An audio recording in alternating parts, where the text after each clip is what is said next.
రాధాకృష్ణ గారి దమ్ము ధైర్యం ఏంటనేటువంటిది వైఎస్ రాజశేఖర రెడ్డి గారికే తెలుసు. ఆయనే రాజశేఖర రెడ్డి గారే రాధాకృష్ణ గారి దమ్ము ధైర్యం చూసి ఆయనే తోకముడిచారు, ఆయనే వెనుదిరిగారు. ఆయన దమ్ము చూడాలి అని అంటే, ఆయన మొగతనం చూడాలి అని అంటే జగన్మోహన్ రెడ్డి గారు వచ్చి అక్కడ నుంచుంటే అప్పుడు రాధాకృష్ణ గారు ఏంటి అనేది కూడా అప్పుడు చూపిస్తాడు. ఇంతవరకు ఎవరు ఎవరు నాకు ఇది బహుశా కాలమయం కావచ్చు, జగన్ మహిమ కావచ్చు. జగన్ గారి దమ్ము గురించి అలాగే ఎవరైతే రాధాకృష్ణ ఉన్నాడో ఆయన మగతనం గురించి కొన్ని వ్యాఖ్యలు అయితే కనుక మహావంశీ న్యూస్ ఛానల్ మహావంశీ వాళ్ళు మాట్లాడటం జరిగింది. వంశీ గారు కావచ్చు, అలాగే రాధాకృష్ణ గారు కావచ్చు. తెలుసుకోవాల్సింది ఏంటంటే జగన్ గారి గురించి, ఎందుకంటే చాలామంది రాజకీయ పండితులకి చాలామందికి తెలుసు జగన్ ఏంటో. కాబట్టి చాలామంది నోట నుంచి వినపడుతున్న మాట ఏంటంటే జగన్తో జాగ్రత్త మీరు వినే ఉంటారు. కాబట్టి ఎందుకని ఈ సందర్భం అంటే ఒక వీడియో చూశాను నేను, ఆల్రెడీ మీరు పెట్టాను నేను ఆ వీడియో. వంశీ గారు ఏం మాట్లాడుతున్నారు ఇప్పుడు అంటే రాధాకృష్ణ మగతనం ఏంటో చూడాలంటే జగన్ గారు అక్కడ వచ్చి ఉండాల్సింది, అప్పుడు చూపించను అని. నువ్వెంత మీ నాన్న వల్ల ఏమి కాలేకపోయింది, బుల్డోజర్లు వెళ్ళిన బుల్డోజర్లో వెనక్కి వెళ్ళిపోయాయి, మీ నాన్నే ఆగలేకపోయాడు. ఎవరో వైఎస్ రాజశేఖర రెడ్డి గారే ఆగలేకపోయాడంట. ఎవరి ముందు? రాధాకృష్ణ గారి ముందు. ఇదే మాట చంద్రబాబు నాయుడు గారు అనుకుంటా, లోకేష్ గారు అనుకుంటా ఇదే మాట చెప్పుకొచ్చారు ఆయన కూడా. ఏమని? మీ నాన్నగారు ఆగలేకపోయాడు, అదే మీ నాన్నే ఆగలేకపోయాడు ఏంటి ఏబిఎన్ రాధాకృష్ణ ముందు నువ్వెంత అన్నట్టుగా మాట్లాడుకొచ్చారు. నువ్వెంత అంటే కనుక వైఎస్ రాజశేఖర రెడ్డి గారు వేరు, జగన్మోహన్ రెడ్డి గారు వేరు. చెప్తాను నేను ఖచ్చితంగా. ఫస్ట్ అయితే రాష్ట్రం మొత్తం తీయాల్సిన వీడియో మీ బాధ్యతగా మీరు లైక్ చేయండి, ఎక్కువ మందికి ఇన్ఫర్మేషన్ షేర్ అవుతుంది.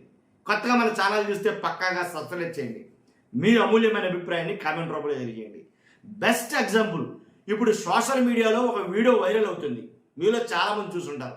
రామోజీరావు గారు ఈనాడు సంస్థల అధినేత ఏంటి, ఒక తనకంటూ ఒక సామ్రాజ్యాన్ని సృష్టించుకున్నటువంటి అధినేత రామోజీరావు గారని చెప్పాలి. అతిశక్తం కాదు కానీ ఖచ్చితంగా అలాంటి వాడే. ఒక గవర్నమెంట్ని రూల్ చేస్తాడు, ఎలాంటి డౌట్ లేదు. చంద్రబాబు నాయుడు గారు అధికారంలో ఉంటే ఆ గవర్నమెంట్ రూల్ చేయగలిగే కేపబిలిటీ ఉన్నటువంటి వ్యక్తి ఈనాడు రామోజీరావు. ఆయనే తట్టుకోలేకపోయాడు జగన్ గారి ముందు. చనిపోయేదాకా రామోజీరావు గారు చనిపోయేదాకా జగన్ గారు కళ్ళకు వస్తానే ఉన్నాడు ధైర్యంగాను. ఏంటి కోర్టుల చుట్టూ తిప్పి ముప్పు తిప్పలు పెట్టేశాడు రామోజీరావు గారిని జగన్మోహన్ రెడ్డి గారు. ఇంకో మాట చెప్పండిరా, 31-2 కాదు నాకు తెలిసి 30 పైన ఛార్జ్ షీట్లు వేశారు జగన్మోహన్ రెడ్డి మీద. చట్టంతో పోరాడాలంటే కనుక అసలు జగన్మోహన్ రెడ్డి గారిని మించు వేరేవాడు ఉన్నాడేమో, అంతలా పోరాడతాడు. కాబట్టి ఎక్కడ కాదు, సప్త సముద్రాల అవతలు ఉన్నా సరే జగన్ గారు కొన్నది ఇదేంటంటే సప్త సముద్రాల అవతలు ఉన్నా సరే లాక్కొస్తాడు, దాంట్లో ఎలాంటి డౌట్ లేదు. వన్స్ ఒకసారి టార్గెట్ ఫిక్స్ అయ్యిందంటే కనుక జగన్మోహన్ రెడ్డి గారికి ఒక్కసారి టార్గెట్ ఫిక్స్ చేసుకున్నాడంటే కనుక ఎట్టి పరిస్థితుల్లో వదలడు. నోట్ బై వర్డ్ నేను ఎందుకు చెప్తాను వినండి. కాబట్టి రాధాకృష్ణ గారు ఇప్పుడు జగన్మోహన్ రెడ్డి గారి కుటుంబ సభ్యులను అన్నప్పుడు జగన్మోహన్ రెడ్డి గారు జగన్ గారు మాట్లాడు కుటుంబ సభ్యుల్ని, అవసరమైతే భార్యని కావచ్చు, పిల్లలు కావచ్చు, తల్లిని కావచ్చు, చెల్లిని కావచ్చు, కుటుంబంలో ఏ రకంగా అయితే కనుక మీరు చేయాలనుకుంటారో అన్ని రకాలు చేస్తే సరే జగన్ గారు నోరు మెదపడం ఆలోచించుకోండి. కానీ వన్స్ ఒకసారి కార్యకర్తలు జోలికి వస్తే కనుక, తమ నాయకులు జోలికి వస్తే కనుక ఖచ్చితంగా రంగంలోకి దిగుతాడు, దాంట్లో ఎలాంటి డౌట్ లేదు. నేను అన్నదని కాదు, చాలా ప్రూఫ్లు ఉన్నాయి, చాలా చూసిన సంఘటనలు ఉన్నాయి కాబట్టే చెప్తున్నాను నేను. కాబట్టి జగన్ గారి దమ్ము ధైర్యం గురించి మాట్లాడుకోవడం అవసరమా? అసలు ఇప్పుడు రాధాకృష్ణ గారిని న్యూస్ వంశీ ఎనకేసి రావడానికి కారణం ఏంటి అని అంటే కనుక ఒకటే పార్టీకి సేవ చేసేవాళ్ళనా? ఇప్పుడు రాధాకృష్ణ చేసిన తప్పేంటి, మంచేంటి అంటే తప్పేం చేయలేదా రాధాకృష్ణ గారు? ఇప్పుడు నీ భార్యని, ఫర్ ఎగ్జాంపుల్ మీ భార్యల్ని మీరు చెల్లెలుగా భావించి వేరేవాడికి ఇచ్చి పెళ్లి చేయండి, పెళ్లి చేస్తారు మీరు జగన్ చెప్తే అని అంటే దాని అర్థం ఏంటి?